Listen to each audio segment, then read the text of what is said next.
Tape is rolling. Stand by. It's like a wave of intense paralysis.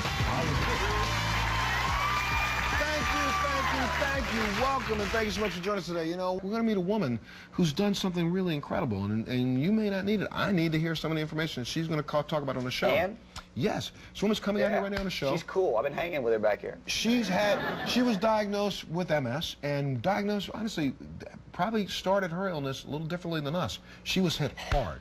But I'm telling you, almost in a wheelchair, almost an inability to talk, to move. She had breathing issues. Doctors basically gave her the roll up, the way they say, you know what, yeah, I don't know what to tell you, but there's really nothing we can do. They gave her that speech, like, you know, go home and die.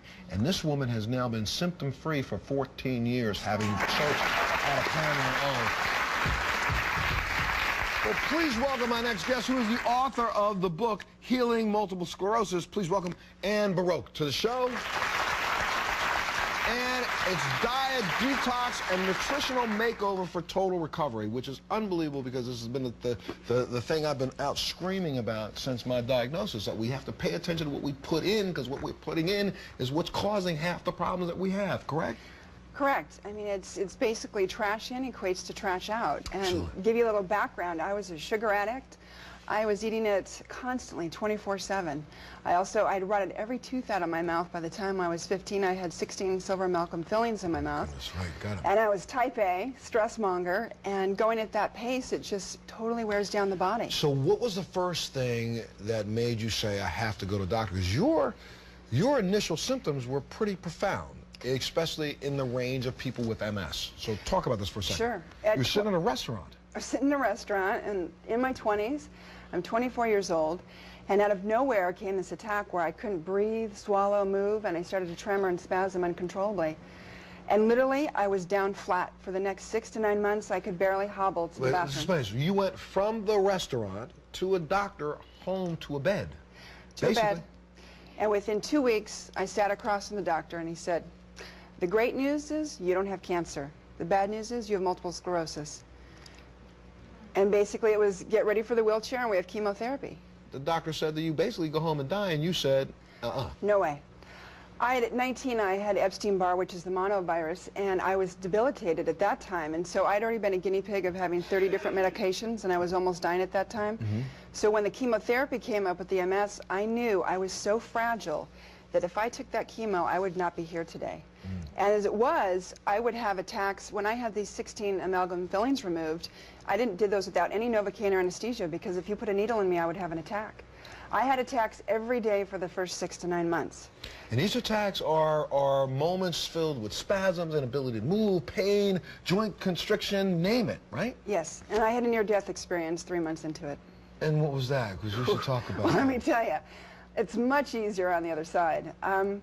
You know, I was 3/4 of the way moving the amalgam out of my mouth, and through that process, as the toxins leach, you become very debilitated, and I was already so sensitive. So I was at home, and normally in the afternoons is when the attacks would come on, and this time it was more profound. It was like a wave of intense paralysis, and by the time it engulfed my throat, I was out in the ethers. And I was on the other side, and you know, the whole thing that we hear, the gravitational pull, the light, and the message was, do you want to stay or do you want to go? And very strongly it was, no, there's more for you to do. And I shot up like the exorcist. I let out a horrendous scream, and my mother she didn't even know what had gone on, because normally I would lay there. And it was at that moment that I knew I was going to beat this. I could not live with just being in this body with these symptoms. I was either going to die or I was going to beat it completely. And it took me 4 tumultuous years, but I did it. Let's say this. You started off as a layman, but you now work in the health field. You are a health practitioner, are you not? Yes, I'm a naturopath. She has now trained herself through this journey that you've been on to heal yourself. Healing Multiple Sclerosis. Welcome to the show. I want people to go out and get a copy of the book, and it really isn't. Let's get something very clear, because one of the things I wrote in my recent book was called Living Well with Montel. Most people think that just because we use the word multiple sclerosis, this regimen will only help with MS. This is a regimen that can truly help anybody, because as you remove toxins from your body, if you think you're performing and functioning at the highest level, get half the toxins out of your body and the garbage out of your body, and let's see how well you perform. So for people like us, if we have to go through this who have MS, and can show advantages from changing our lifestyle, what could happen to you if you're not dealing with a problem? So talk a little bit about what was the first thing that you decided to do down this path? What was the first, give me like a little tip. What's the first thing? Take some of the toxins or take some of the processed foods out of your body? What do you do? First thing is clean up your diet. The best thing you can do is get alcohol and refined sugar out. Particularly in the case of MS, the way I describe it, it's as if you're pouring acid on your myelin sheath and creating the plaques that are called the sclerosis. So if you can get refined sugar out, because it's all about inflammation and infection in this condition. And then I go even much broader, because getting rid of yeast, which, let me briefly explain that. Yeast lives in everybody, male, female, child. Males go, oh, that's a female thing. I said, no, that's everybody's thing. It's everybody's thing. But it lives there ubiquitous and stays balanced until you upset the environment. And it's antibiotics, steroids, chemotherapy, radiation that upsets the balance. Then what feeds it through a lifetime is sugar, alcohol, white flour products, dairy, and then high stress levels. Because people can have a pristine diet, but particularly in autoimmune disease, we have high stress. And what that does is increase sugar levels in the body and inflammation. And then it's over time that cascades into the body stepping into autoimmune. So you started noticing the more cooling foods you would put in your body, or the less agitating foods you put in your body, symptoms that you had started to abate. Sure. All I do is create the right environment, and the body knows how to heal. We have gotten away from that. We think that, you know, a cure is not possible, reversal, remission. Or a cure is a pill. Yes, it's going to come in a combination of factors, and so what I'm best at is I know how to create that environment for anybody to heal, because I've broken physiologically and psychologically, and that's the other point.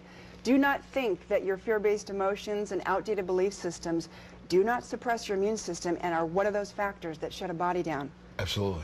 Can we come up on a website? What's the website real quick that we can go up on it? AnnBoroch.com, and the book's everywhere, Amazon, Barnes & Noble. I will tell you that I already, in about 5 minutes backstage, upstairs in my dressing room, looking through this, I've already found 2 things in this book that I'm going to incorporate immediately in my regimen. Wonderful. To see if I can make some difference, and I'll report on it within the next month or so to make people understand Great. what's going on. Thank Great. you so much Oh, for my being pleasure. here. Absolutely. Can I take a little break?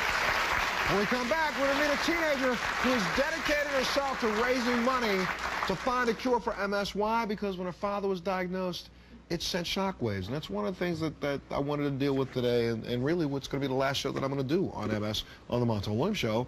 How families are affected. You know, so often, you know, when it comes to chronic illness, and especially one like ours, like MS, so much is unspoken. The person who has it, we're so afraid to talk about what our issues are, because we're so afraid that people who are close to us are in some way, shape, or form going to get turned off by what we have to say. But we're just into a real self-pity. And one of the biggest issues that are that MS patients deal with is depression. You know, we have one of the highest rates of suicide of any disease in this country today.